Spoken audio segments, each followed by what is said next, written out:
چلے جب حضور سوئے فلک بلغ العلا بکمالہ، کوئی دیکھے رخ کی چمک دمک کشف الدجا بجمالہ، وہ ہے بے مثال دریں چشک حسنت جمیع خصالہ، انہیں دیکھ لیں تو پڑھیں ملک صلو علیہ وآلہ اللہم صلی وسلم وزد وبارک علیہ وعلی آلہ وصحبہ ووارث حالہ وعلی من لدیہ صلاۃ وسلاما علیک یا رسول اللہ صلی اللہ تعالی علیہ وسلم۔ سلام آپ پر، آپ کی آل پر، سلام آپ کے وارث حال پر، اللہم صلی وسلم وزد وبارک علیہ وعلی آلہ وصحبہ ووارث حالہ وعلی من لدیہ صلاۃ وسلاما علیک یا رسول اللہ صلی اللہ تعالی علیہ وسلم۔ اللہ تبارک و تعالیٰ کا فضل و احسان کہ اس نے ہمیں اور آپ کو اس بابرکت نورانی بامقصد محفل میں حاضر ہونے کی توفیق عطا فرمائی۔ قابل مبارکباد ہیں وہ لوگ جنہوں نے اس محفل کو سجایا سنوارا، اور آپ تمام حضرات جو اپنے گھروں سے چل کر یہاں تشریف لائے، اللہ تبارک و تعالی ہم سب کو جزائے خیر عطا فرمائے۔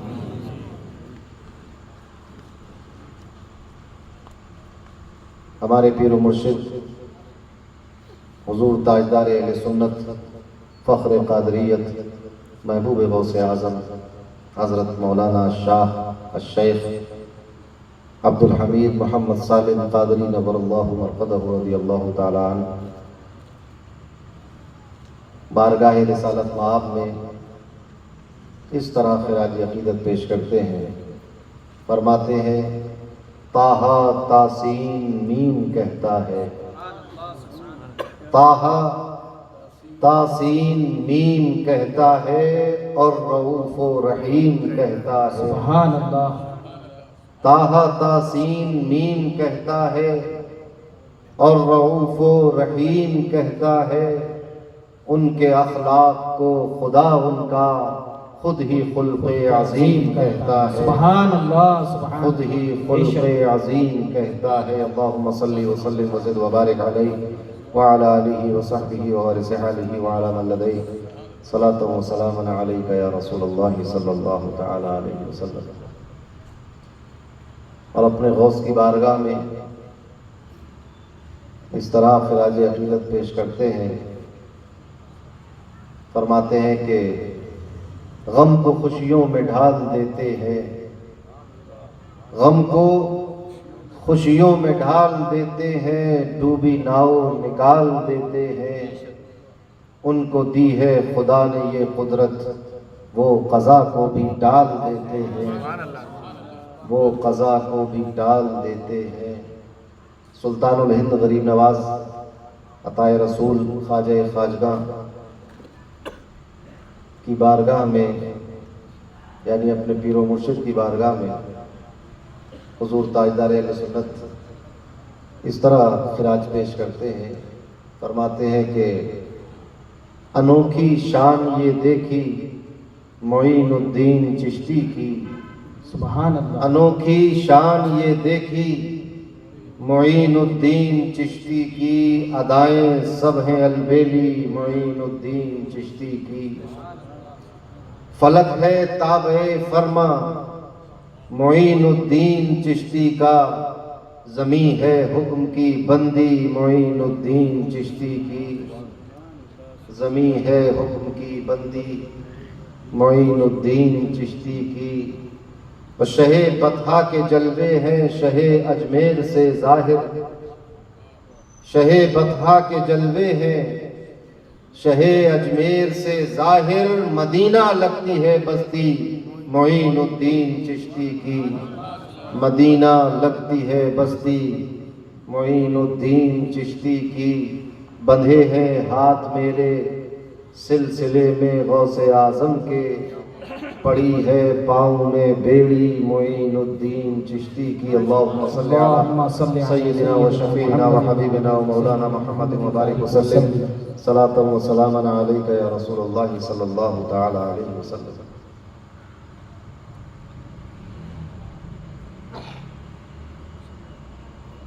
ابھی ہم سب نے ایک بہترین کلام بہترین لب و لہجے میں سماعت کیا.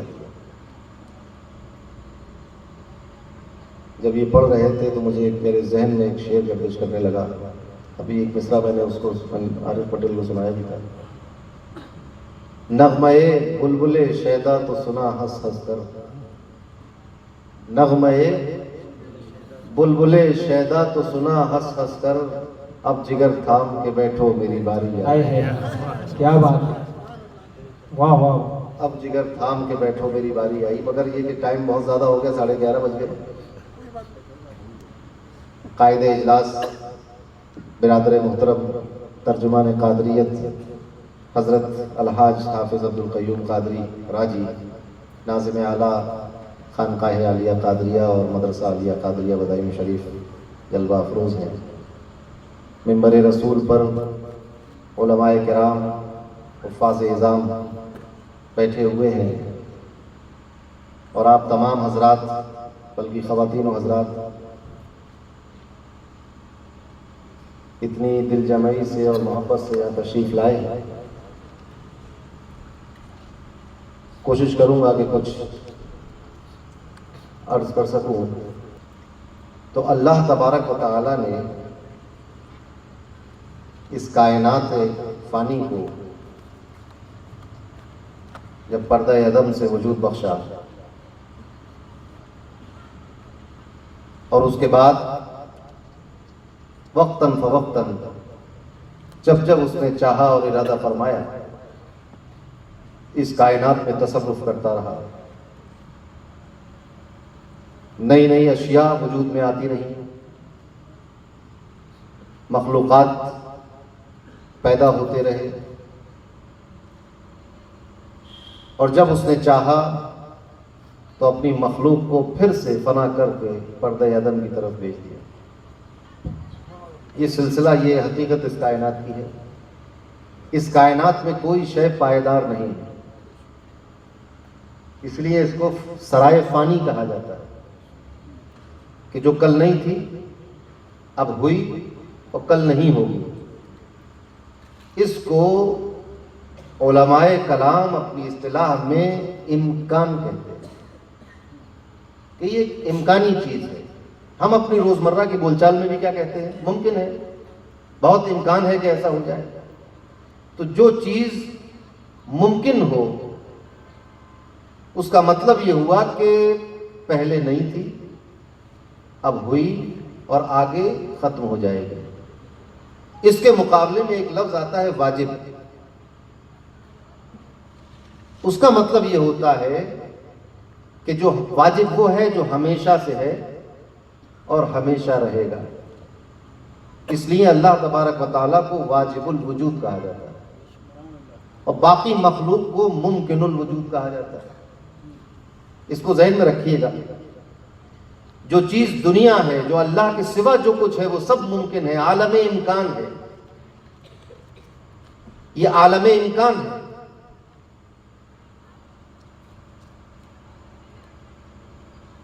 حضرت سیف اللہ المسلول نے فرمایا کہ تیری عید ولادت نوع انسان کو مبارک ہو، نہ تنہا نوع انسان جن سے امکان کو مبارک ہو.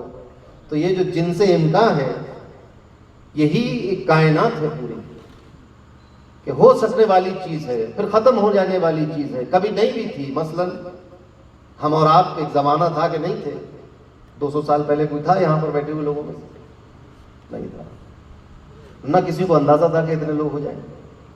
مگر آج ہیں. کیا 200 سال کے بعد بھی ہوں گے؟ کیونکہ جو لوگ 200 سال پہلے تھے وہ آج نہیں ہیں. تو امید قوی یہ ہے کہ ہم بھی 200 سال کے بعد نہیں ہوں گے. لیکن اگر کوئی 200 سال کا ہو جائے تو پھر وہ 400 سال کے بعد نہیں ہوگا. 400 سال کا ہو جائے تو 600 سال کے بعد نہیں ہوگا. غرض یہ کہ ایک نہ ایک دن اس کو حضرت نوح علیہ السلام 950 سال کی تقریباً زندگی پائی، مگر اس کے بعد اللہ کی طرف لوٹنا ہوا. یعنی یہ جو سلسلہ ہے کہ نہیں تھے پھر ہوئے پھر نہیں ہوں گے، یہ عالم امکان کی بنیاد ہے. تو اللہ تبارک و تعالیٰ چونکہ ہمیشہ سے ہے اور ہمیشہ رہنے والا ہے، اس لیے وہ اپنے وجود میں واجب ہے۔ یہ امکان، یہ عالم امکان ہے، یہ دنیا ہے، یہ مخلوق ہے، یہ پہلے نہیں تھی، پھر ہوئی اور پھر نہیں ہوئی، یہ اس کی حقیقت ہے۔ اب اللہ تبارک و تعالیٰ نے اس امکان کو، اس عالم امکان کو، اس دنیا کو، اس کائنات کو جب وجود بخشا تو اس میں طرح طرح کی انواع و اقسام کی مخلوقات پیدا کی۔ آپ دیکھتے چلے جائیں، جدھر نظر کر لیں آپ ادھر ایک مخلوق، جہاں چاہیں آپ کہیں ہم کہیں نہیں دیکھیں گے، ہم آنکھیں بند کر لیں، آنکھیں بند کرنے پر بھی ایک مخلوق۔ آپ کہیں گے کہ میں آنکھیں کھول لوں گا اپنی، سوچوں گا، خالی دیکھوں گا ہی، تو جو آپ سوچ رہے ہیں دراصل وہ سوچ بھی ایک مخلوق۔ آپ کہیں کہ ہم ایک تاریک کمرے میں بند ہو جائیں، کانوں میں روئی ٹھوس لیں گے، ناک میں روئی لگا لیں گے، نہ خوشبو سونگیں گے کہ خوشبو مخلوق ہے، زبان کو سی لیں گے کہ کچھ چکھیں گے نہیں کیونکہ چکھنا مخلوق ہے۔ تو آپ یہ جو کہہ رہے ہیں کہ میں یہ کر لوں گا، میں کانوں میں روئی ڈال لوں گا، یہ آپ کا ارادہ ہے اور نیت، دراصل یہ ارادہ اور نیت بھی ایک مخلوق ہے۔ یعنی ہر طرف سے، اندر اور باہر سے ہر چیز مخلوق ہے جو پہلے نہیں تھی اور اللہ کی پیدا کی ہوئی۔ آپ نے سنا ہوگا بچپن میں کہ کوئی پتا بھی بغیر اللہ کی مرضی کے نہیں ہلتا، یعنی پتا ہلے، پتا یا تو ہوا سے ہلے یا آپ توڑ کے ہلائیں، کئی طریقے ہو سکتے ہیں، کوئی بھی طریقہ اپنا لیں آپ، وہ سب کے سب طریقے مخلوق ہیں۔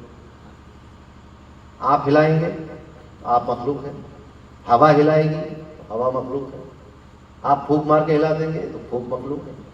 ہر چیز تخلیق کی ہوئی ہے، پیدا کی ہوئی ہے، بنائی ہوئی ہے اللہ نے۔ تو انواع و اقسام کی مخلوقات اس دنیا میں دیکھنے کو ملتی ہے۔ اب آپ جس چیز کا نام لے لیں وہ چیز مخلوق ہوگی، کسی بھی چیز کا نام لیں آپ۔ اب ان مخلوقات میں، یعنی بے شمار مخلوقات میں، بے شمار کا مطلب یہ کہ ان گنت اور بے حساب اور بہت زیادہ، جس کا انسان شمار نہیں کر سکتا، اتنی مخلوقات میں اللہ نے مخلوقات کے طبقے بنائے۔ مثلا یہ پوری دنیا جب فلسفہ ہم پڑھتے ہیں، کہا جاتا ہے کہ یہ 4 عناصر سے مل کر بنی ہے، جس کو عناصر اربعہ کہا جاتا ہے۔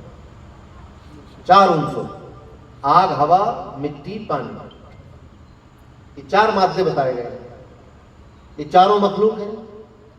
تو ان سے بن کر، مل کر بننے والی اشیاء جو ہے، اس میں اگر بہت تقسیم کریں ایک موٹی طرح سے تو ہم یہ کہہ سکتے ہیں کہ ایک ہو گیا وہ مخلوق کہ جس میں صرف ایک وزن یا ایک لمبائی چوڑائی ہوتی ہے، وہ نہ گھٹتا ہے نہ بڑھتا ہے، نہ کھاتا ہے نہ پیتا ہے، نہ چلتا ہے نہ پھرتا ہے، جیسے پتھر۔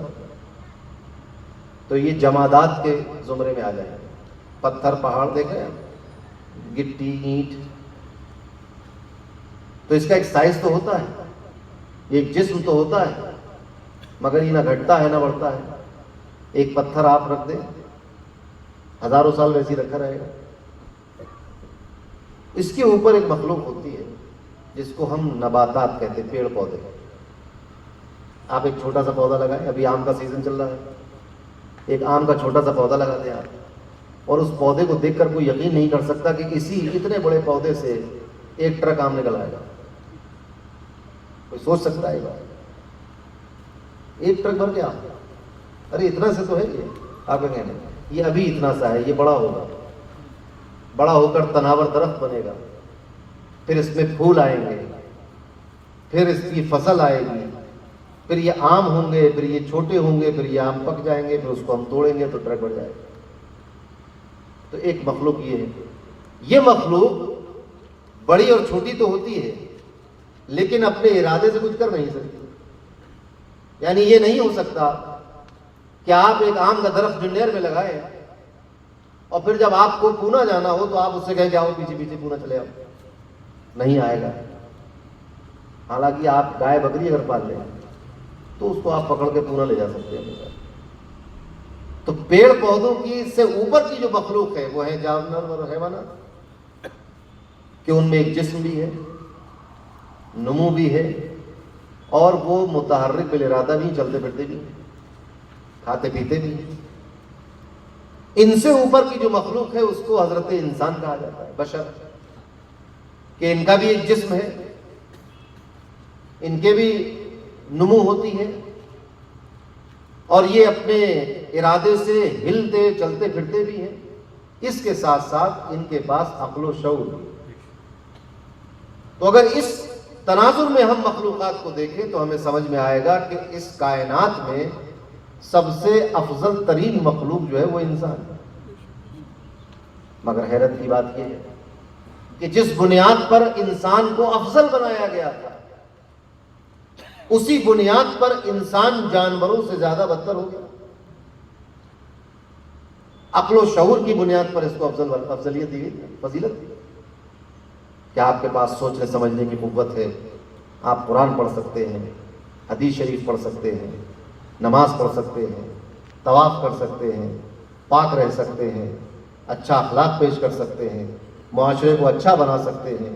کہیں لڑائی جھگڑا ہو تو اس کو رفع دفع کر سکتے ہیں. دو لوگوں میں اگر لڑائی ہو جائے تو بیچ بچاؤ کرا سکتے ہیں، میل کرا سکتے ہیں. غرض یہ کہ آپ اس دنیا میں بہتری پیدا کر سکتے ہیں. یہ عقل و شعور کا. مگر اسی عقل و شعور کی بنیاد پر آپ نے بنا لیا ایٹم بم. بنا کے نہیں بنا، اور اس کے نتیجے میں ہزاروں لاکھوں لوگوں کی جان جو ہے وہ داؤ پہ لگی ہے. پھر اسی عقل و شعور کی بنیاد پر حرص و ہوس پیدا ہو گئی. اسی عقل و شعور کی بنیاد پر جلن اور حسد اور بغض پیدا ہو گیا. اسی عقل و شعور کی بنیاد پر لالچ اور تکبر پیدا ہو گیا. اسی عقل و شعور کی بنیاد پر طرح طرح کے ایسے غلط طریقے ایجاد کر لیے زندگی جینے کے جو بالکل مناسب نہیں تھے. اسی عقل و شعور کی بنیاد پر تو ہوا. آج تک کسی گھوڑے کو آپ نے دیکھا ہے بندوق چلاتے ہوئے، قتل کرتے ہوئے، کسی کا ڈاکہ ڈالتے ہوئے کہیں پر؟ عقل و شعور کی بنیاد پر انسان نے تالے کا آوشکار کیا کہ اس سے تالا لگا دو تو حفاظت رہے گی. اسی عقل و شعور کی بنیاد پر اس تالے کو کاٹنے کا ایک آلہ بنا لیا آپ نے کہ اس سے کاٹ کر ہم چرا لیں گے. تو ایسی عقل و شعور، جانوروں نے کہا کہ اچھا ہوا ہمیں عقل و شعور نہیں ہوئی، کم سے کم یہ اس حالت سے تو بچے ہم لوگ. غرض یہ کہ اسی عقل و شعور کی بنیاد پر انسان ان مخلوقات سے اعلیٰ مانا گیا، افضل مانا گیا. اب چونکہ عقل و شعور انسان کو دیا گیا، لہذا جواب طلبی بھی انسان ہی سے ہوگی. کسی بیل سے نہیں پوچھا جائے گا کہ تم نے دوسروں کے کھیت میں جا کے گھاس کو چری. عقل و شعور نہیں اس کو، اس کے پاس صرف ضرورت. مگر انسان سے پوچھا جائے گا کہ تم نے پڑوسی کا کھانا چرا کے کیوں کھایا؟ عقل و شعور کی بنیاد پر، کیونکہ آپ کو مکلف بنایا گیا، آپ کو عقل دی گئی، آپ کو علم دیا گیا. تو اسی علم کو کہ جب یہ علم سیدھا ہوتا ہے، سچا ہوتا ہے، تو نیکی کی طرف لاتا ہے. اور یہی عقل و شعور اگر بے لگام ہو جائے، یہی فہم و فراست اگر آزاد ہو جائے اور اس پر شیطان کے ہٹ کنڈے اور وسوسے اور حملے کارگر ہو جائیں، تو پھر یہی انسان جانوروں سے زیادہ بدتر ہو جاتا ہے. کوئی جانور اس دنیا میں شرک کرتا ہوا نہیں دکھے گا. یہی انسان اپنی عقل و شعور کی بنیاد پر اپنے ہاتھوں سے معبودان باطل کو تراشتا ہے، پھر ان کو قائم کرتا ہے، ان کی حفاظت کرتا ہے، پھر ان کی پرستش کرتا ہے. اسی بنیاد پر خنزیر تو نجس اور ناپاک جانور ہے مگر شرک نہیں کرتا ہے. انسان پاک ہے، صاف ہے، باشعور ہے، خوبصورت ہے، عقل والا ہے، فراست والا ہے، علم والا ہے، سائنس والا ہے، فلسفے والا ہے، مگر شرک جیسے ناپاک. آپ ذرا سوچیں کہ خنزیر سے زیادہ غلیظ اور ناپاک چیز اگر کوئی ہے تو شرک ہے. وہ انسان کر رہا ہے.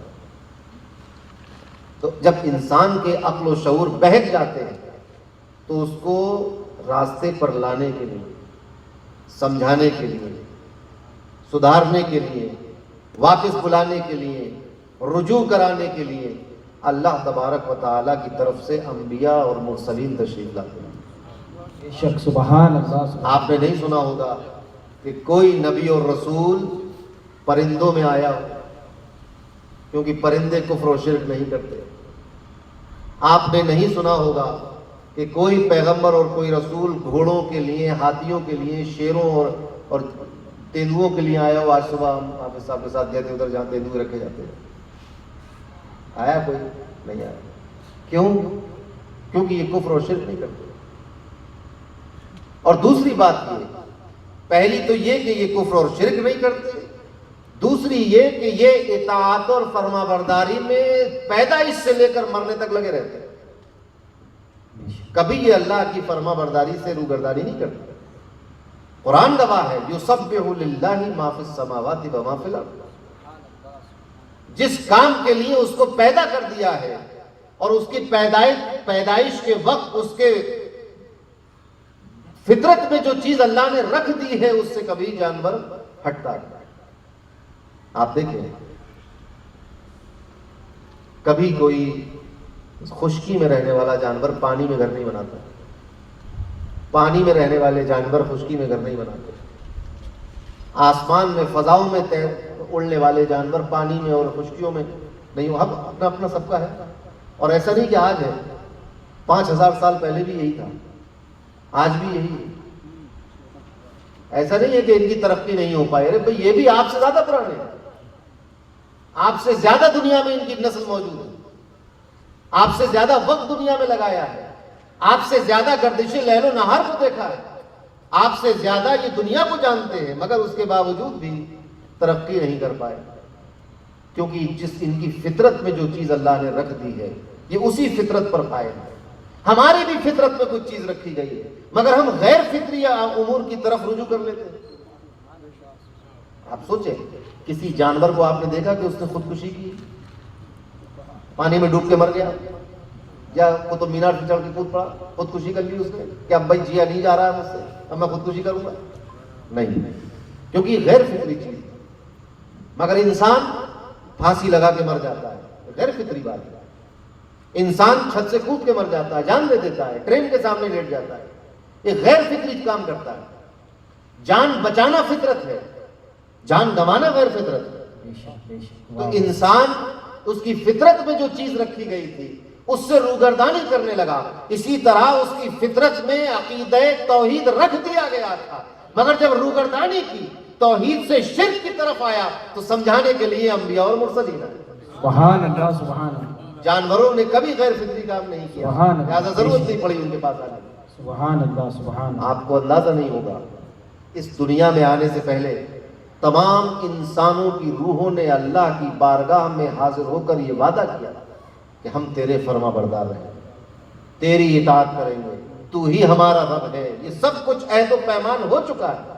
اس کے بعد جب دنیا میں آئے، گویا کہ ان کی فطرت میں اس کائنات کا جو پہلا انسان اللہ نے بنایا حضرت آدم علیہ السلام، ان کی فطرت میں فرما برداری اور ایمان اور توحید رکھ دی گئی. پہلا انسان موحد تھا. سبحان اس اللہ. کائنات کا پہلا انسان اللہ کی وحدانیت اور توحید کا قائل تھا. تو انسان کی فطرت میں یہ چیز ہے. آپ کو میں ایک بات اور عرض کر دوں. ایک پھول ہوتا ہے جس کو سن فلاور کہتے ہیں، سورج مکھی. اس کی فطرت یہ ہے کہ اس کا رخ سورج کی طرف رہے، ویسے ہی رہتا ہے. آپ کہیں لگا لیں، جمیر میں لگا لیں تو اس کا رخ ویسے ہی رہے، حیدرآباد میں لگا لیں ویسے ہی رہے، بدایوں میں لگا لیں ویسے ہی رہے. یہ اس کی فطرت ہے. اگر آپ اس سے چھیڑ چھاڑ کریں گے تو پودا مرجھا جائے گا. اسٹرابیری، اس کی فطرت یہ ہے کہ اس کو ایسی زمین پر لگایا جائے جو پتھریلی ہو، پہاڑ پر ہو، ایک معتدل موسم ہو. آپ اس کو کیرلا میں لگا دیے، سوکھ جائے گی. چائے کی پتی، اس کی بھی ایک فطرت ہے کہ اس کو کس زمین، کس مٹی، کس ماحول اور کس ہوا میں رہنا ہے. ابھی جنیر میں لگا لیجیے، نہیں ہوگی. بات سمجھ جائے. سیب کشمیر میں ہوں گے، آم جنیر میں ہوں گے، اور چلغوزے جو ہیں وہ افغانستان میں ہوں گے. غلط یہ کہ الگ الگ ان کی ویسی ہی فطرت ہے. اس کے اندر اس پودے کے اندر یہ بات اللہ تبارک و تعالیٰ نے رکھ دی ہے کہ تم اس ہوا میں جی سکتے ہو، اس مٹی میں اگ سکتے ہو. اب اس کو اگر اس کی فطرت سے ہٹا دیں تو مرجھا جائے گا، جل جائے گا، نہیں ہوگا. لیکن انسان کی فطرت یہ تھی کہ تمہیں ایک اللہ کی عبادت کرنی. مگر اس نے ہزاروں معبود بنا لیے، پھر بھی مرجھا نہیں رہا، مر نہیں رہا، جل نہیں رہا، عیش کر رہا ہے، اور اس کو یہ احساس نہیں ہے کہ میں غیر فطری عمل کی طرف جا رہا ہوں، یعنی اپنے پیدا کرنے والے کو بھول گیا اور دنیا کے چکروں میں پڑ کر اپنے پیدا کرنے والے کی طرف سے گردن گھما کر اپنے ہاتھوں سے تراشے ہوئے اپنے ہی جیسی مخلوقات کی عبادت میں مگن ہو گیا۔ تو جب انسان نے ہی گڑبڑ کی تو پھر انبیاء و مرسلین دنیا میں آئے، اور چونکہ انسان سے اللہ تبارک و تعالیٰ کو محبت بہت ہے، لہذا انسانوں کو جہنم میں جانے سے روکنے کے لیے، بچانے کے لیے اللہ نے یہ انتظام کیا کہ وقتاً فوقتاً انبیاء اور مرسلین دنیا میں آتے ہیں، یہاں تک کہ آخری پیغمبر اور آخری نبی اور آخری رسول اس دنیا میں آ گئے۔ اور معاملہ کیا تھا کہ انسان اپنی فطرت کے برخلاف شرک کی طرف مائل ہو رہا ہے۔ آپ دیکھیں، اگر اقوام عالم کا آپ نے مطالعہ کیا ہے تو آپ دیکھیے کہ جب بھی بلکہ یہ کہیے کہ حضرت نوح علیہ السلام سے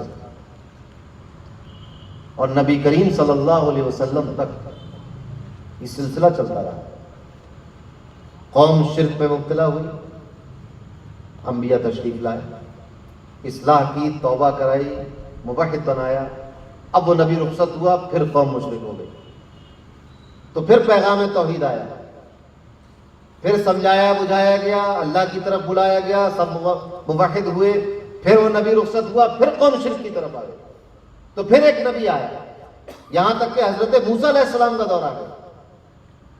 حضرت موسیٰ علیہ السلام کے زمانے میں تو شرک جو ہے وہ سر چڑھ کر بول رہا، فرعون کہتا تھا انا ربکم الاعلی، میں تمہارا بڑا رب ہوں، یعنی اور چھوٹے بھی تھے اس کی نظر میں، اپنے آپ کو بڑا رب کہتا تھا۔ یہ حال ہو گیا شرک کا، تو حضرت موسیٰ کو بھیجا گیا، قوم کو سمجھایا بجھایا، الگ کیا، توحید کا پیغام دیا، لوگ اللہ کو ماننے لگے، ایک اللہ کو۔ اب آپ کچھ دنوں کے لیے کوہ طور پر تشریف لے گئے، لوٹ کر آئے تو دیکھا کہ قوم نے ایک بچڑے کو معبود بنا رکھا، پھر سمجھایا بجھایا، توبہ اللہ کرائی، بہت کچھ پورا واقعہ ہے، قرآن موجود ہے، پھر توبہ کرائی گئی، پھر ذرا سی آنکھ بچی، پھر شرک آ گیا، یہاں تک کہ حضرت عیسیٰ علیہ السلام کا دور آیا، ان کے یہاں تو معاملہ ہی کچھ اور ہو گیا۔ ادھر تو فرعون اپنے آپ کو رب کہلوا رہا تھا، جب حضرت عیسیٰ علیہ السلام کو اللہ نے آسمان پر اٹھا لیا تو ان کے ماننے والے انہی کو رب کہنے لگے، انہوں نے 3 معبود بنا دیا، جس میں سے تیسرے یہ تھے۔ تو شرک پلٹ کر انسان کی طرف آ رہا ہے، انسان اس میں دھوکہ کھا رہا ہے اور اس کی طرف مائل ہو رہا ہے، اور نبی آ گیا۔ آخر کار وہ وقت آ گیا کہ جب اللہ تبارک و تعالیٰ نے اس کائنات میں اپنا آخری پیغام لے کر آخری نبی محمد مصطفیٰ صلی اللہ تعالیٰ علیہ وسلم کو مبعوث فرمایا۔ اب یہ فائنل جنگ ہونا تھی اسلام اور توحید اور شرک کی، آخری جنگ ہونا تھی کہ اس کے بعد کوئی نبی آنے والا نہیں، اس کے بعد کوئی پیغمبر آنے والا نہیں ہے، اس کے بعد کوئی وحی آنے والی نہیں ہے، اس کے بعد کوئی کتاب آنے والی نہیں ہے، لہذا شرک اور توحید کی آخری اور فائنل لڑائی تھی، اور یہ بات حق ہے اور لازم اور ضروری ہے کہ جب اللہ کی طرف سے حق و باطل کا آخری فیصلہ ہو تو پھر حق کی فتح ہو اور باطل ہار جائے، یہی ہونا چاہیے، یہی ہوا۔ اس آخری اور فائنل اور فیصلہ کن جنگ اور حرب میں شرک ہار گیا، توحید کی فتح ہو گئی۔ اسی لیے نبی کریم نے فرمایا اپنے آخری خطبے میں شہدائے احد کے قبرستان میں جا کر کہ میں نہیں ڈرتا کہ میرے بعد تم شرک میں مبتلا ہو جاؤ۔ شرک تو ختم ہو گیا، اب امت پر شرک کا ویسا حملہ نہیں ہو سکتا۔ تو یہ ایک غیر فطری عمل تھا، اس لیے اس پر تمام انبیاء کا زور اسی بات پر رہا کہ شرک سے ہٹو، اللہ کی طرف آؤ۔ اب ہوا یہ کہ یہ میسج آیا کہ اللہ ایک ہے، تو جب یہ میسج اور یہ پیغام آیا اللہ ایک ہے، تو کچھ لوگوں نے مکے کے کئی طرح کے مشرک تھے، کئی طرح کے بے دین لوگ تھے، ان میں کچھ ایسے تھے جو کسی کو نہیں مانتے تھے، ملحد ٹائپ، کچھ ایسے تھے جو اپنے آباء و اجداد کے بتوں کو پوجا کرتے تھے۔ تو ایک طبقے نے یہ کہا کہ اگر آپ نبی ہیں تو یہ بتائیے کہ آپ کے رب کا نسب کیا ہے۔ اب دیکھ رہے ہیں آپ کہ شرک کس طرح حملہ آور ہو رہا ہے۔ اپنے رب کا نسب بیان کرو، خاندان بتاؤ، اس کا نسل اور برادری بتائیے، بتائیے کہ اس کا کس قبیلے سے تعلق ہے، اس کا نسب کیا ہے۔ نسب سمجھتے ہیں نا، باپ دادا سے جو سلسلہ آتا ہے اس کو نسب کہتے ہیں۔ تو اس کا نسب کیا ہے؟ جب یہ سوال کیا شرک اور مشرکین کی طرف سے یہ سوال آیا تو اللہ نے ایک ایسی سورت نازل فرمائی جس کو سورہ اخلاص کہا جاتا ہے، جس کی ہر آیت توحید پر دلالت کرتی ہے۔ ایک بے حد مختصر سورت ہے قل هو اللہ، مگر اس کی ہر آیت، ہر لفظ سے توحید کا پیغام ملتا ہے۔ کچھ لوگوں نے اس کو سورت توحید بھی کہا، یہ سورت توحید ہے، مگر ہم لوگ اس کو سورہ اخلاص کے نام سے یاد کرتے ہیں۔ مگر اس میں سارا کا سارا مضمون توحید کا ہے۔ ویسے اور قرآن میں جا بجا توحید کا ذکر ہے، مگر مکمل ایک ایسی سورت قرآن میں 114 سورتوں میں سے ایک ایسی سورت کہ جس میں توحید کے علاوہ کوئی دوسرا ذکر ہی نہ ہو، وہ سورہ اخلاص ہے۔ سمجھ میں آئی بات؟ مگر ہاں، تو جب پہلے یہ بات فرض کر دوں کہ جب نسب پوچھا گیا تو سورہ اخلاص اللہ نے نازل فرمائی۔ مفسرین کا اس میں کچھ اختلاف ہے کہ مکی ہے کہ مدنی ہے، کچھ نے کہا کہ مکی ہے، کچھ نے کہا مدنی ہے، کچھ نے کہا 2 دفعہ نازل ہوئی، مکے میں بھی مدینے میں۔ مگر اکثر جمہور کا ماننا یہ ہے کہ یہ مکے میں نازل ہوئی، کیونکہ اس طرح کے مشرکین مکے میں تھے، مدینے میں نہیں تھے۔ اس طرح کے سوال کرنے والے وہاں پر یہودی تھے، یہودی تو خود اللہ کا کانسیپٹ تھا ان کے نزدیک۔ تو جب یہ سوال کیا گیا کہ اپنے رب کا نسب اور خاندان بتاؤ تو یہ سورہ اخلاص کی آیات نازل کی۔ مگر جب ہم اس پر غور کرتے ہیں تو ایک عجیب و غریب بات یہاں نظر آتی ہے۔ پوچھا کیا تھا؟ رب کا نسب بیان کرو، یعنی شرک ہو رہا ہے۔ بھئی اگر یہ بیان کر دیا کہ ہمارے رب کے والد کا نام یہ ہے اور بیٹوں کا نام یہ ہے تو شرک ہو جائے گا۔ تو شرک کو رد کرنے کے لیے یہ سورت نازل ہوئی۔ مگر عجیب اور غریب بات یہ ہے کہ اس سورت کی ابتدا توحید سے نہیں، اس کی ابتدا قل، تم کہہ دو۔ مضمون ہے هو اللہ، وہ اللہ ہے، احد، وہ ایک ہے، تنہا ہے۔ مگر ابتدا کہاں سے ہے؟ آپ فرما دیں، آپ فرما دیں توحید نہیں ہے۔ توحید تو هو اللہ احد سے شروع ہو رہی ہے، مگر پیغام یہ دیا جا رہا ہے کہ توحید عقیدہ اس وقت بنتا ہے جب رسول اللہ صلی اللہ علیہ وسلم کے وسیلے اور واسطے سے مانا جائے۔ اگر ان کے بغیر مانا جائے توحید کو تو وہ یہودیوں کا عقیدہ ہو سکتا ہے، عیسائیوں کا عقیدہ ہو سکتا ہے، مسلمانوں کا عقیدہ نہیں ہو سکتا۔ مسلمان کا عقیدہ توحید شروع یہاں سے ہوتا ہے کہ محبوب تم کہہ دو کہ وہ اللہ ہے۔ تو تمہارے کہنے پر جس نے اللہ کو ایک مانا وہ مسلمان اور مومن ہوا۔ تمہارے کہے بغیر جو چاہے مانتا پھرے، یہودی اللہ کو اللہ مانتا پھرے کہ حضرت عزیر کو اللہ کا بیٹا مانتا پھرے، یا کوئی عیسائی عیسیٰ علیہ السلام کو اللہ کا بیٹا مانے کہ نبی مانے، جو چاہو مانتے پھر وہ مومن نہیں ہو سکتے۔ مومن ہونے کی شرط یہ ہے کہ آپ کے فرمانے کے مطابق اللہ کو ایک مان لیا جائے۔ سبحان اللہ، سبحان اللہ۔ نعرہ تکبیر، نعرہ رسالت، جانشین تاجدار اہل سنت، جشن قادری، نعرہ تکبیر، نعرہ رسالت، سبحان اللہ، سبحان اللہ۔ تو عقیدہ توحید یہ بنیاد ہے۔ اس کائنات کو برپا کرنے کا مقصد ہی یہ ہے کہ لوگ اللہ کی وحدانیت کے قائم ہو جائیں۔ اس کائنات کو پیدا کرنے کا مقصد ہی یہ ہے کہ اللہ کا عرفان حاصل ہو جائے، اللہ کو لوگ جانیں، اس کو پہچانیں، اس کا عرفان حاصل کریں۔ اس کو تو کوئی جانتا ہی نہیں تھا، تو غیب الغیب ہے۔ کنتو کنزا مخفیا، پوشیدہ خزانہ تھا۔ کیسے جانیں گے؟ تو مخلوق پیدا کی اور ان کو مکلف بنایا کہ تم مجھے پہچانو. تو ہر دور میں الگ الگ نبی آتے رہے. اب آخری نبی جو میسج لے کر آیا اور پوری کائنات کے لیے لے کر آیا. ایک مزے کی بات بتاتا چلوں آپ. اگر کوئی شخص یہ کہے کہ نبی کریم صلی اللہ علیہ وسلم صرف قبیلہ قریش یا بنو ہاشم کے لیے نبی ہیں، جیسا کہ مسیلمہ کذاب نے کہا تھا. مسیلمہ کذاب نے کیا کہا؟ مدینے کے آس پاس کا ایک شخص تھا، اب اس نے اتنا بڑا جھوٹ بولا کہ اس کے نام میں کذاب لگ گیا. اب تاریخ میں اس کو مسیلمہ کذاب کہا جاتا ہے. جب نبی کریم صلی اللہ علیہ وسلم نے ظاہری حیات سے پردہ فرمایا تو اس نے کہا کہ میں بھی ایک نبی ہوں. کیوں بھائی؟ اس نے کہا دیکھو بھائی ایسا ہے کہ محمد اپنے قبیلے کے لیے نبی تھے، میں اپنے قبیلے کے لیے. یہ کھلا ہوا کفر ہے. عالم، فاضل، عوام، جاہل، گوار، شہری، کوئی بھی ہو، جو یہ عقیدہ رکھے گا کہ ان کی نبوت محدود ہے ایک قبیلے ایک طبقے کے لیے، وہ کافر ہے. لیکن اگر کوئی یہ قول کر دے کہ وہ جناتوں کے نبی نہیں،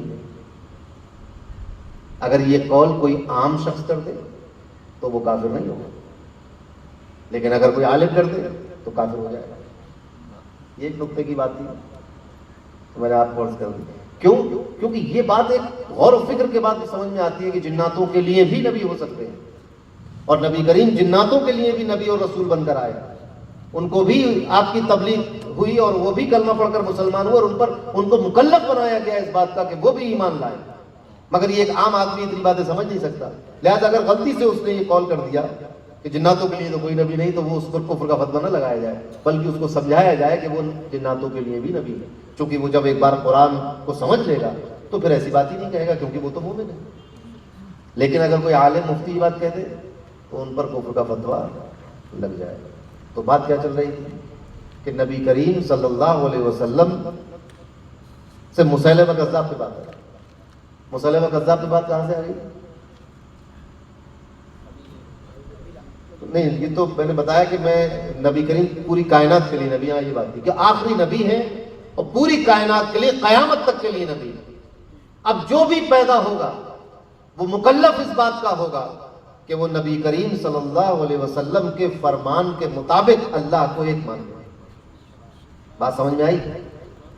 تو توحید یا موحد ہونا یا توحید کا عقیدہ رکھنا اس وقت معتبر ہوگا جب نبی کریم صلی اللہ علیہ وسلم پر ایمان اور یقین مضبوط ہو جائے، آپ کی نبوت اور رسالت کا اقرار ہو جائے.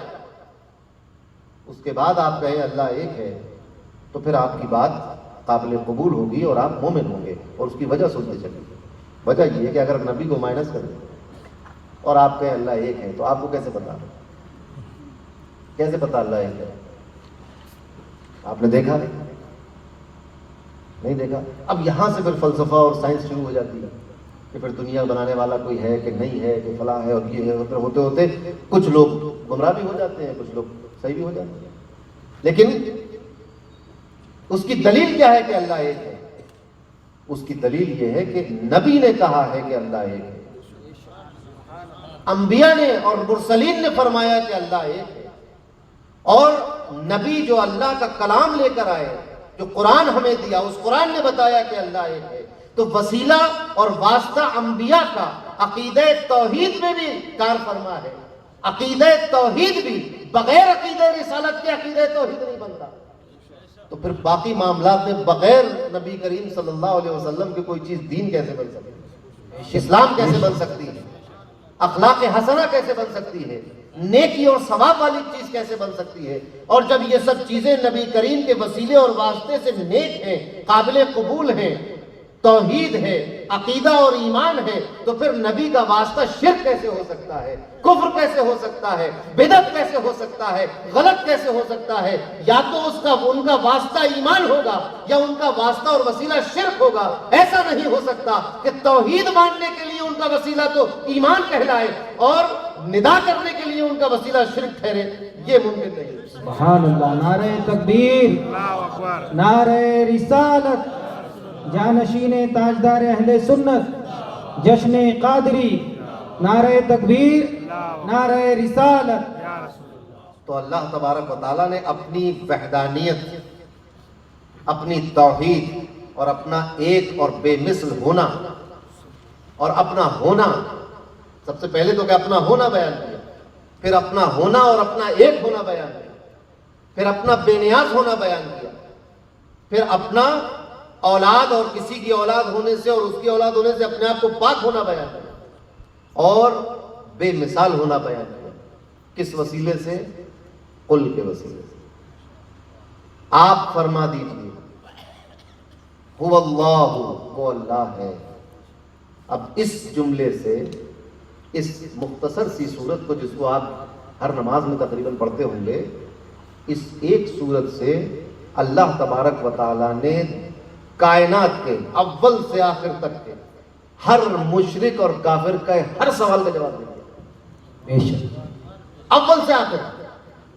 یعنی ہزاروں سال پہلے جو کافر رہا ہو، مشرک رہا ہو، اس کے اعتراضات اور سوال، قیامت تک آنے والا ہر مشرک اور کافر جو سوال کرے توحید کے خلاف، ان کا جواب ان مختصر آیات میں دے دیا۔ فرمایا قل، آپ فرما دیں، ہوگا، وہ، یہ ہوا اشارہ کرنے کے لیے ہے، کس کی طرف؟ جو موجود ہو، جو ہو۔ تو جب کہا گیا هو اللہ، وہ اللہ ہے، تو اس سے ان کا انکار ہو گیا جو کہتے ہیں کوئی بنانے والا ہی نہیں دنیا، کوئی خالق ہی نہیں۔ کیسے نہیں خالق؟ هو اللہ، فرمایا وہ اللہ ہے۔ دنیا کون بنایا؟ دنیا کس نے بنائی؟ هو اللہ، وہ اللہ ہے۔ اس کائنات کے نظام کو کون چلا رہا ہے؟ هو اللہ، وہ اللہ ہے۔ ہمیں کس نے پیدا کیا؟ هو اللہ، وہ اللہ ہے۔ دنیا کو کون فنا کر دے گا؟ هو اللہ، وہ اللہ ہے۔ یہ دنیا کس کی پیدا کی ہوئی ہے؟ هو اللہ، وہ اللہ ہے۔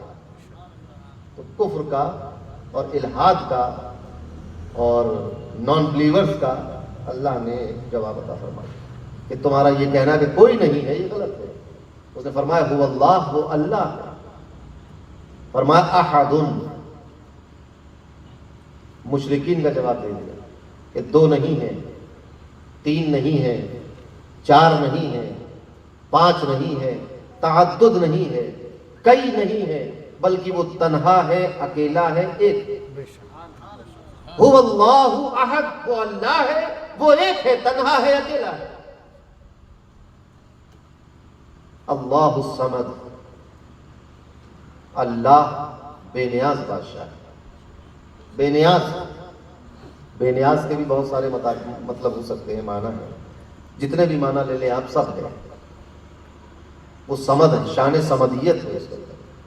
کیونکہ سوال یہ تھا کہ اپنے رب کا نسب بیان کرو۔ نسب کا مطلب یہ ہوتا ہے کہ خاندان ایک رشتہ، اور پھر اس کے تقاضے ہوتے ہیں، تو ان تمام تقاضوں سے، کھانے پینے سے، پرورش ہونے سے، چھوٹے سے بڑا ہونے سے، رونے سے، ہنسنے سے، ضد کرنے سے، یا دوسرے جو تقاضے ہیں مخلوقات کے، ان سب سے اللہ الصمد، اللہ بے نیاز۔ وہ نہ گھٹتا بڑھتا ہے، وہ نہ سوتا جاگتا ہے، نہ اس کو بیماری ہوتی ہے، نہ امراض لاحق ہوتے ہیں، نہ بھوک لگتی ہے، وہ ان سب چیزوں سے پاک اور بے نیاز ہے۔ اللہ الصمد، وہ بے نیاز ہے۔ اب چونکہ اس کا کوئی خاندان نہیں، میں آپ سے ایک اور مثال دے کر عرض کروں۔ ہم لوگوں کا چونکہ خاندان قبیلہ ہے، لہذا ہم کسی مقام پر پہنچ جائیں، پوری دنیا سے بے نیاز ہو جائے، اولاد سے بے نیاز نہیں ہو سکتے، ماں باپ سے بے نیاز نہیں ہو سکتے، عزیز و اقارب سے بے نیاز نہیں ہو سکتے، خود اپنے آپ سے بے نیاز نہیں ہو سکتے۔ کوئی درد ہو رہا ہے تو ہم علاج کریں گے اس کا، بھوک لگ رہی ہے ہمیں تو ہم کھانا کھائیں گے، پیاس لگ رہی ہے تو ہم پانی پئیں گے، کھجلی ہو رہی ہے تو پلائیں گے اس کو۔ تو بے نیازی نہیں ہو سکتی۔ یہ شان صرف اللہ کی ہے کہ جن چیزوں کا بندہ نیاز مند ہے وہ چیزیں وہاں پائی نہیں جاتی۔ اور ایک اور بات عرض کروں کہ وہ خالق ہے پوری کائنات کا، اور اس کائنات سے بھی بے نیاز ہے۔ وہ پیدا کرنے والا ہے اس مخلوق کو، اور اس مخلوق سے بھی بے نیاز ہے۔ اس نے چاند اور ستارے پیدا کیے، وہ ان سے بھی بے نیاز ہے۔ ایک روایت میں آتا ہے کہ اس نے مخلوق کی ایک مٹھی اٹھائی اپنی شان کے لائے اور پھینک دی جنت کی طرف اور کہا جاؤ جنت میں، ولا ابالی، مجھے کوئی پرواہ نہیں۔ لاؤبالی کہتے تھے نا کہ بڑے لاؤبالی ہیں، یہ لاؤبالی اردو میں استعمال ہونے لگا اور عربی کا لفظ ہے، اور لاؤبالی ایک لفظ نہیں ہے، لا الگ ہے ابالی الگ ہے، تو یہ متکلم کے صیغے کو غائب پر بولا جانے لگا کہ وہ بہت لاؤبالی ہے، حالانکہ یہ تھا کہ میں لاؤبالی کا مطلب میں متکلم کا صیغہ ہے، مجھے کوئی پرواہ نہیں۔ اور اسی طرح ایک مٹھی جو ہے وہ جہنم کی طرف پھینک دی مخلوق کی اٹھا کر، فرمایا جاؤ جہنم میں، فلا ابالی، مجھے کوئی پرواہ نہیں۔ اس کا مطلب کیا ہوا؟ اس کا مطلب یہ ہوا کہ اس پر کوئی چیز واجب نہیں ہے آپ کی، کہ آپ بیمار ہو جائے تو آپ کو ٹھیک کرنا اس پر واجب ہے، آپ کو بھوک لگ رہی ہے تو آپ کو کھانا کھلانا اس پر واجب ہے، وہ بے نیاز ہے۔ اسی لیے اس کی مخلوق اس سے کوئی شکوہ نہیں کر سکتی، کیونکہ وہ بے نیاز ہے، وہ آپ کا پابند نہیں۔ آپ یہ نہیں کہہ سکتے کہ مولا مجھے کھانا کیوں نہیں کھلایا، مجھے قوت کیوں نہیں دی، مجھے دولت کیوں نہیں دی، مجھے طاقت کیوں نہیں دی، یا مجھے بڑا گھر کیوں نہیں دیا، نہیں کہہ سکتے۔ آپ اس سے یہ کہہ سکتے کہ مولا مجھے کھانا کھلا، گزارش کر سکتے ہیں، التجا کر سکتے ہیں، دعا کر سکتے ہیں، رو سکتے ہیں، گڑ گڑا سکتے ہیں، مگر یہ نہیں کہہ سکتے کہ ایسا کیوں نہیں کیا، کیونکہ وہ بے نیاز ہے۔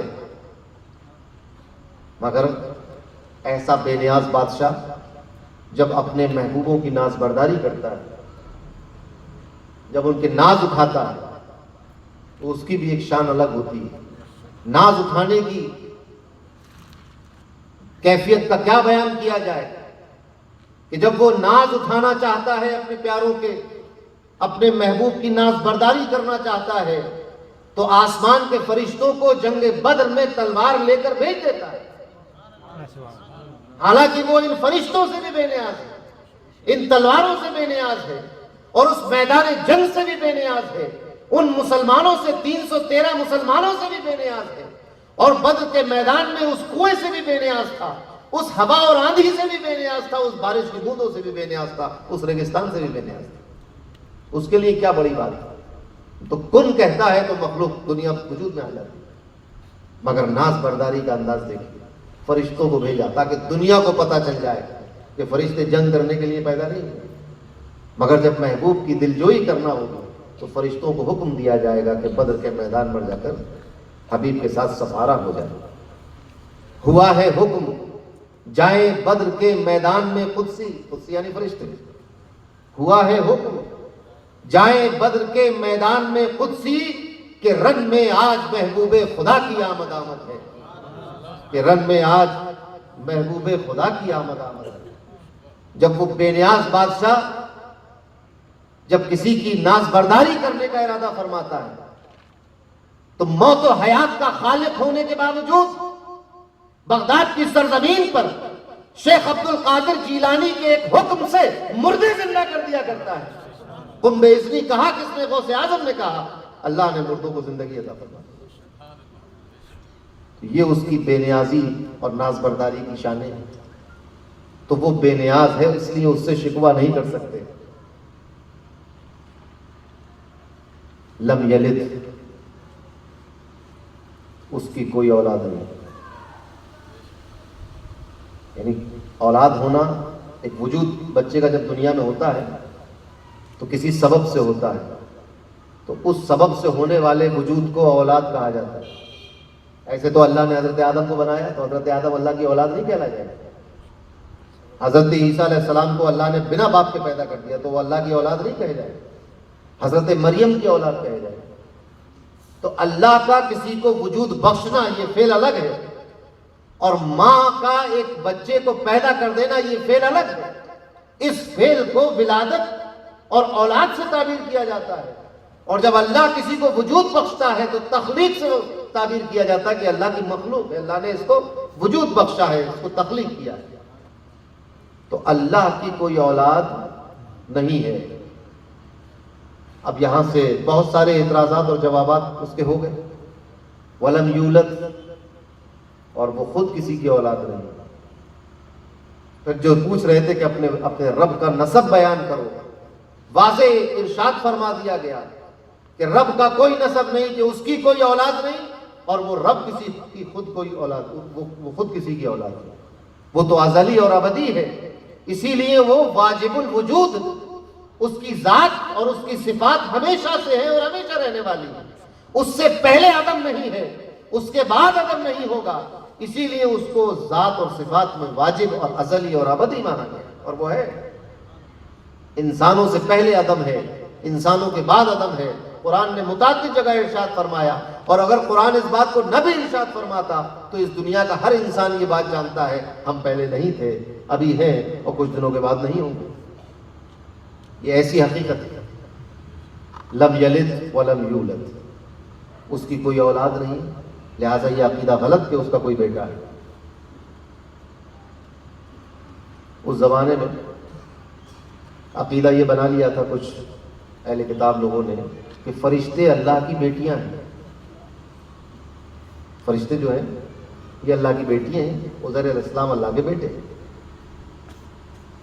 عیسیٰ علیہ السلام اللہ کے بیٹے، یہ عقیدے بنا لیے، اس کا رد کر دیا، اللہ کی کوئی اولاد نہیں، اور وہ رب کائنات خود کسی کی اولاد نہیں۔ مسئلہ یہ ہے، اب یہ ایک لمبی بحث ہو جائے گی، وہ اتنا سمجھ گیا کہ اس کی کوئی اولاد نہیں، نہ وہ کسی کی اولاد نہیں۔ وَلَمْ يَكُنْ لَهُ كُفُوًا أَحَدٌ، اور اس کے ساتھ ساتھ کوئی اس کا ہم پلہ، اس کے برابر، اس کا ہمتا، اس کے جوڑ کا، اس کی طرح نہیں، وہ تنہا ہے، بے مثل ہے، لَيْسَ كَمِثْلِهِ شَيْءٌ، اس کی طرح کوئی نہیں۔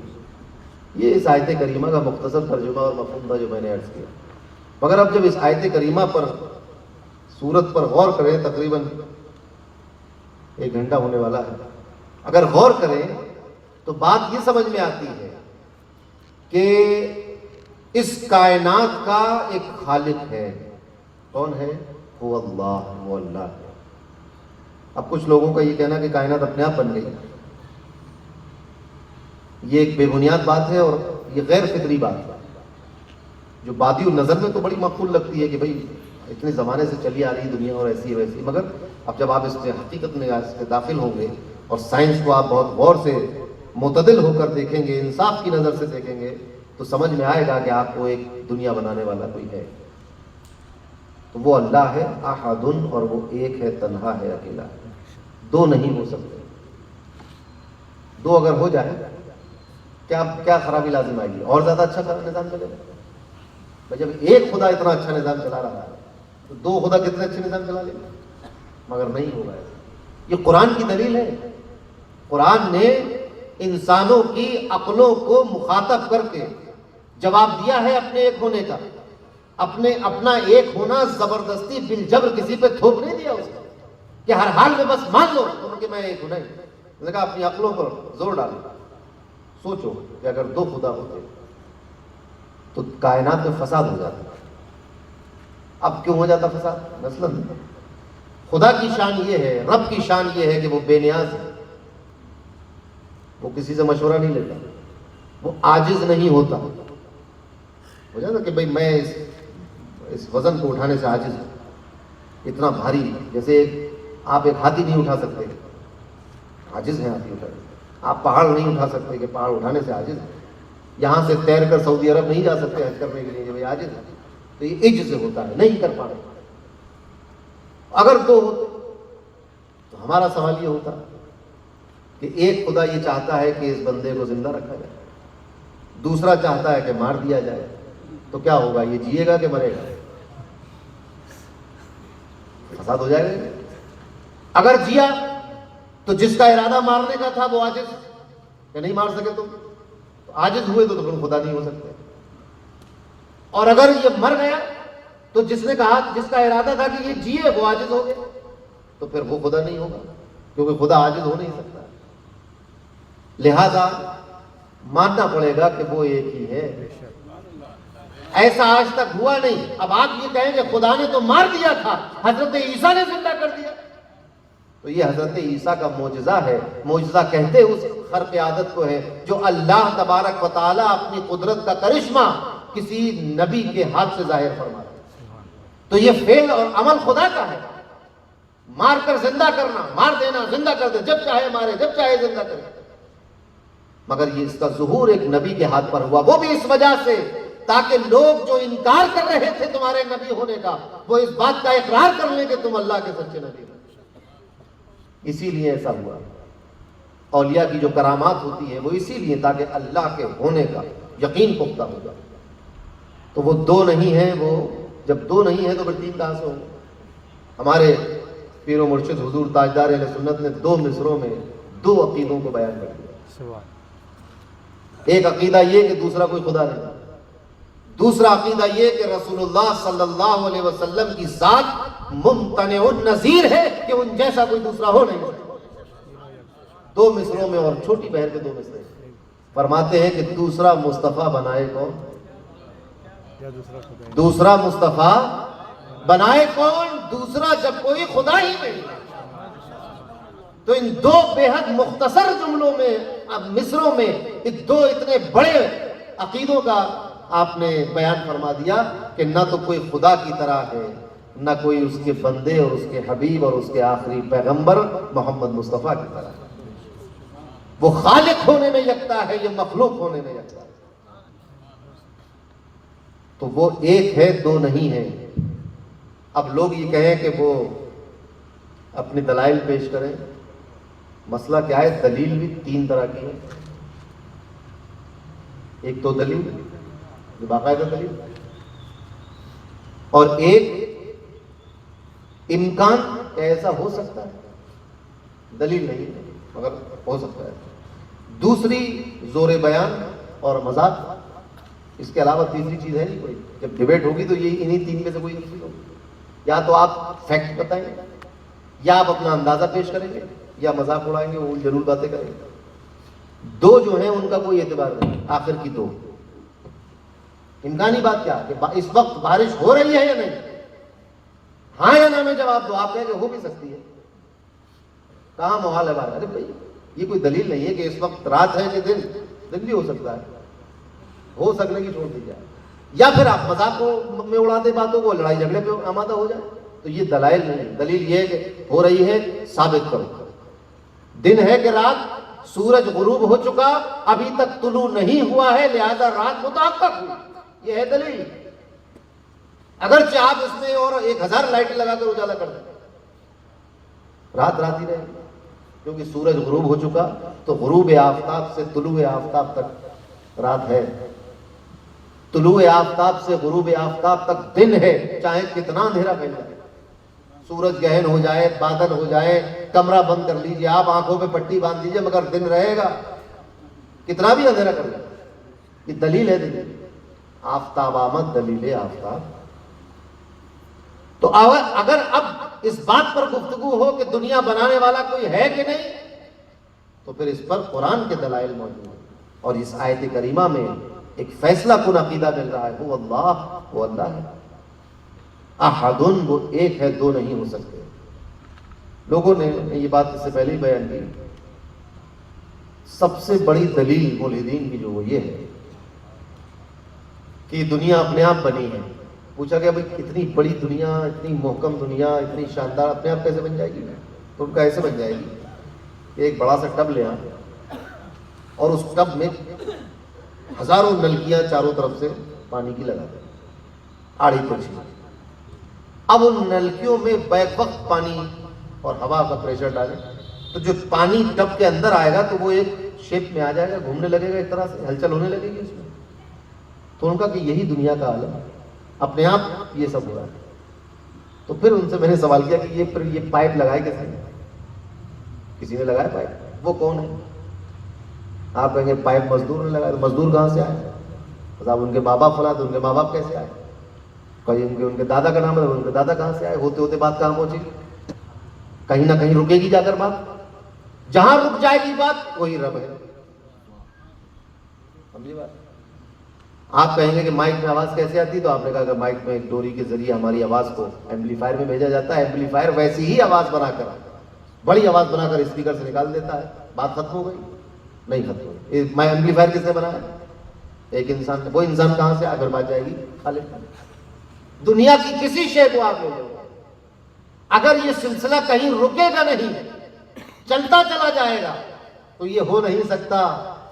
کوئی بھی سلسلہ ایسا نہیں ہے جو رکے نہ ہو، چلتا چلا جائے، یہ بداعتن باطل ہے۔ اب جو جاہل ہے، جو نہیں جانتا سائنس اور فلسفے کو، اس سے ہماری ڈیبیٹ بھی نہیں ہے۔ اس کے لیے تو اللہ نے فرمایا قالوا سلام، دور ہو جائیے اس سے۔ لیکن جو جانکار ہے، جو علم رکھتا ہے، کہیں نہ کہیں رکے گی نا بات جائے، تو جہاں رک جائے کہ اس کے اوپر کچھ نہیں، وہی رب ہے، کوئی طاقت، کوئی قوت، لا حول ولا قوت الا باللہ۔ تو دنیا تو بنانے والا ہے، اور چند ایک نہیں ہے۔ قرآن میں جا بجا اس نے کہا کہ کون ہے شریک دنیا کے کسی بھی ذرے کو بنانے والا میرے ساتھ؟ کوئی نہیں، احد، وہ ایک اور تنہا ہے۔ تو جو اس آیت کریمہ سے، بلکہ اس پوری سورت سے یہ واضح ہوا اور ثابت ہوا کہ اللہ ہے اور وہ ایک ہے، لا شریک لہو ہے، اس کا کوئی مثیل نہیں، اس کی طرح کوئی نہیں، اس جیسا کوئی نہیں، اور وہ کسی کا پابند نہیں ہے۔ یہودی یہ کہا کرتے تھے کہ ہم تو اللہ کے محبوبین ہیں، ہمیں کتنے دن جہنم میں رہنا ہے، چند ایام، آج اس سے زیادہ ہمیں چھو نہیں سکتے۔ فرمایا اللہ الصمد، وہ بے نیاز ہے۔ تم یہ نہ سوچنا کہ تم بڑی بڑی مسجدیں بنا کر اس پر کوئی احسان کر دو گے، وہ بے نیاز ہے۔ بڑے بڑے مدرسے کھول کر، عمرہ کر کے، حج کر کے آپ کوئی پریشر بنا لیں گے اس کے اوپر، اللہ الصمد، وہ بے نیاز ہے۔ ایسا بے نیاز کہ اپنے جلیل القدر پیغمبروں کی آزمائش لیتا ہے۔ کبھی حضرت ابراہیم خلیل اللہ کو آگ میں پھینکوا دیا، کبھی ایک نوخیز اور خوبصورت بیٹے کے گلے پر چھری رکھوا دیا، کبھی کسی نبی کو مچھلی کے پیٹ میں رکھوا دیا، کبھی کسی نبی اور پیغمبر کے جسم میں زخم لگا کر، کبھی کسی نبی اور پیغمبر کو قتل کروا دیا۔ یعنی بنی اسرائیل نے اپنے پیغمبروں کو قتل کر دیا۔ حضرت عیسیٰ علیہ السلام کو سولی پہ لٹکانے کے لیے آ گئے تھے لوگ، مگر اللہ نے ان کو اوپر اٹھا لیا۔ کتنی آزمائش، بے نیاز ہے وہ۔ کربلا کے میدان میں کیا ہوا؟ کیا نہیں ہو سکتا تھا؟ سب کچھ ہو سکتا، عالم امکان ہے نا، سب کچھ ہو سکتا تھا، مگر وہ بے نیاز ہے آزمائش کے لیے۔ اس کے سرے میں بہت درجات بلند کیے، بڑا مقام عطا فرمایا، بہت اونچا مقام عطا فرمایا۔ ہمارے پیر و مرشد فرماتے ہیں کہ نظر آئیں گے اب ایسے کہاں صبر و رضا والے، بہت معیار اونچا کر گئے ہیں کربلا والے۔ تو ان کو اس معیار پر فائز کیا صبر و رضا کے اور صبر و تحمل کے، کہ اب دنیا رہتی دنیا تک ان کی مثال لانے سے قاصر ہے۔ تو وہ بے نیاز ہے، اس پر کسی کی شکوے شکایت کوئی اثر، رونے دھونے کا کوئی اثر نہیں۔ شداد نے جب بڑی محنت کر کے جنت بنوا لی، تیار ہو گئی جنت، تو شداد جنت میں داخل ہونا چاہتا تھا۔ ایک ہی پیر دروازے میں بھی چوکھٹ کے اندر گیا تھا کہ مار دیا گیا، وقت آ گیا اس کا، موت کے فرشتے نے روح نکالی۔ کیوں؟ اللہ الصمد، وہ بے نیاز ہے، تمام چیزوں سے بے نیاز ہے، جس کی ہمیں ضرورت پڑتی ہے، مخلوق کو ضرورت پڑتی ہے۔ تو وہ بے نیاز بادشاہ ہے، اس کی کوئی اولاد نہیں ہے، وہ کسی کی اولاد نہیں ہے، اور اس کی طرح کوئی نہیں ہے۔ وقت کافی ہو گیا، ورنہ اور بھی اس کی تفسیر مفسرین نے بڑے مزے کے اور بہت اچھے انداز میں کی ہے۔ انشاءاللہ کبھی اور موقع رہا تو اس تفسیر کو بیان کریں گے۔ فی الحال اپنی بات کو یہیں پر ختم کرتا ہوں۔ اللہ تبارک و تعالی ہمیں کفر و شرک سے محفوظ رکھے، توحید اور رسالت کے عقیدے پر قائم رکھے۔ پیارے نبی صلی اللہ علیہ وسلم نے جو کچھ بھی ہمیں عطا فرمایا، جیسا عقیدہ ہمیں دیا، اللہ تبارک و تعالی ہمیں اسی عقیدے پر قائم رکھے۔ جب تک ہم زندہ رہیں، اللہ اور اس کے پیارے حبیب محمد مصطفیٰ صلی اللہ علیہ وسلم کے بتائے ہوئے راستے پر چلتے رہیں۔ جب ہمارا آخری وقت ہو تو ہماری زبان پر ہو لا الہ الا اللہ محمد رسول اللہ صلی اللہ تعالی علیہ وسلم، وآخر دعوانا الحمدللہ۔